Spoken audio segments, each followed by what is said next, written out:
Let's take a little bit deeper dive into by the numbers that we just posted just a day ago.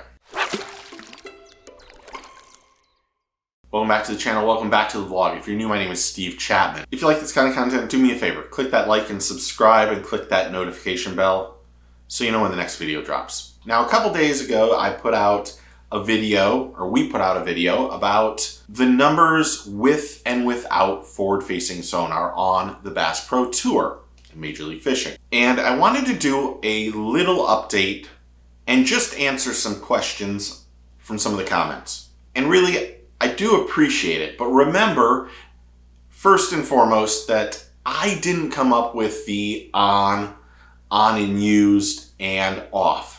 These are analytics that the Major League Fishing did for their statistics. And we had loads of absolutely great comments and really some great ideas for upcoming videos. I don't know if I'll be able to do them. And really, when you look at the stats, there's always two sides of how you look at it. People that are for forward-facing sonar might look at it one way versus people who are against forward-facing sonar might look at it a different way. But in this video, we're going to break down stage by stage all of it. And you can maybe get a better idea on what Major League Fishing is doing. Before I get into it though, I want to make sure I say thank you to Miller Tech. They sent me this light that literally is the brightest thing I've ever seen.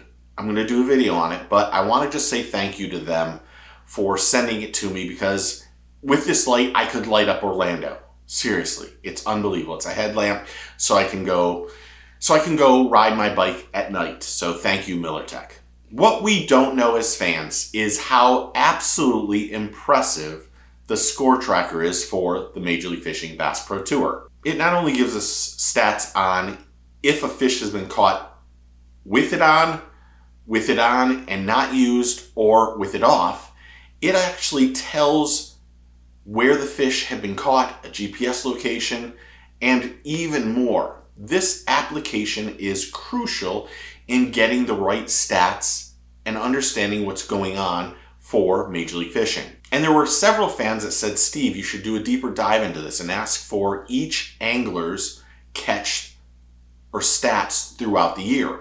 That's a great idea.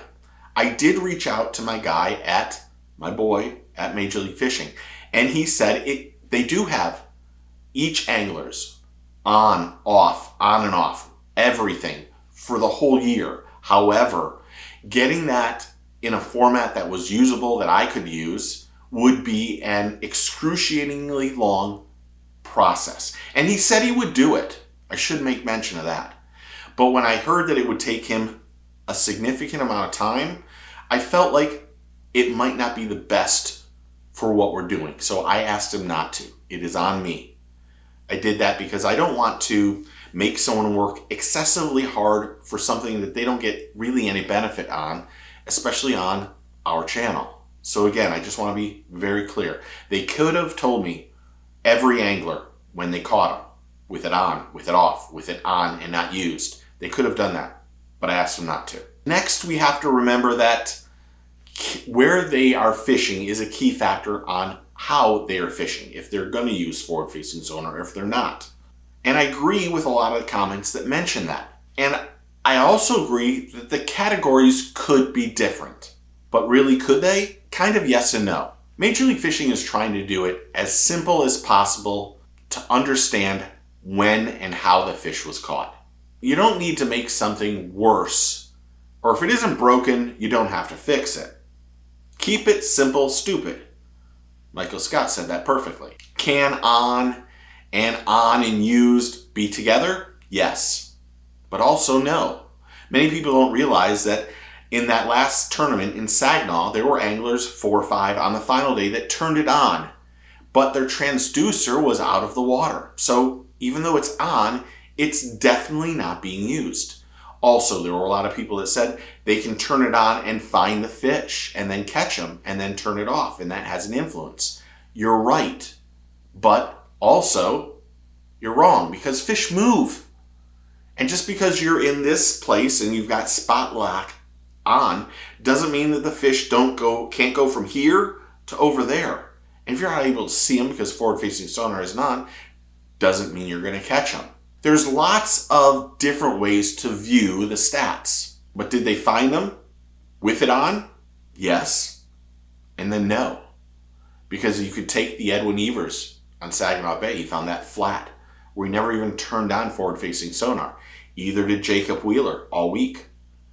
And they went to different places to catch fish. But we have to be respectful and appreciate what Major League Fishing is doing, because they are the only one doing this. They're the only one that's able to do this. And they're only able to do this is because they have a marshal in the boat that's taking record of everything that's going on.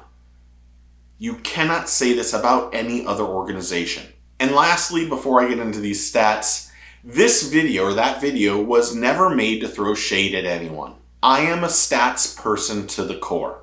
I love math. Probably do it wrong, but I love it. And I like to know the behind the scenes, the details, the little intricacies of how an angler fished or where he fished before I really care about what he used. I like to ask the odd questions that maybe people it doesn't resonate with them or they don't care. I like to know those little baby things about strategy or how a certain thing impacted the angler's tournament, even before I even start asking about what bait they used. And guys, girls, don't shoot the messenger, man. I tried to put out something that I found extremely interesting. Not against anyone, just stats. And I think some people went a little too far at times. Now here are the stats that I used to put out that video. Stage 1, Lake Conroe, forward-facing sonar, and these are all bass, 1,282 with it on. Forward-facing sonar on and not used was 905 fish. And then off, completely off, was 1,117. Stage 2 on the Harris chain. Again, we're going to see a difference in where they're fishing on how many fish were caught with it or without it. In this case, Harris chain. Forward-facing sonar on, 377. Forward-facing sonar on and not used, 136. And then with it off, they caught 1,212. Lake Murray, forward-facing sonar on, 588. On and used, 540. Off, 767. And I want to make it even more clear, because I didn't say it yet. I do realize there's 2 periods without forward-facing sonar and 1 period with. I understand that. You don't have to tell me. I know this better than a lot of things. But we're trying to just see the stats of on and off. I know you can say time is really important. So is where they go fishing. Having a diverse schedule really impacts how they fish and how they're catching them. Okay? Red Crest was on Gunnersville. Forward-facing sonar on, 490. Might be 96. On and used, 427. Off, 1,124. Chickamauga, stage 4. Forward-facing sonar on, 493. On and used, 456. Off, 1,010. Stage 5, Kentucky Lake, on, 796. On and used, 709. Off, 1,435. Stage 6 on the Potomac River.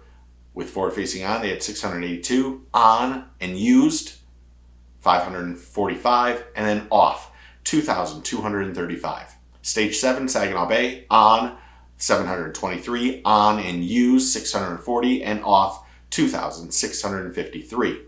Potomac and Saginaw are really where they saw the biggest increases in either on and used, and off. They absolutely smashed them with it off. And the reason behind this video was to just show that there are times when it's great and it's used and they catch more fish. And there's times when it's off and they catch more fish during those periods, during that place that they're fishing. This wasn't about causing an uproar, but just looking at the stats and making it as simple as possible.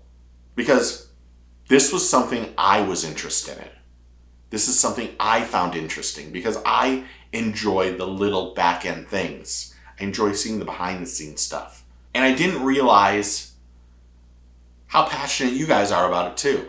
And I really do appreciate that. Some comments were a little weird. It's all right.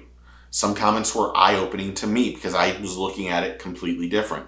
And some comments just left me speechless. And I made sure I told you it was a great comment.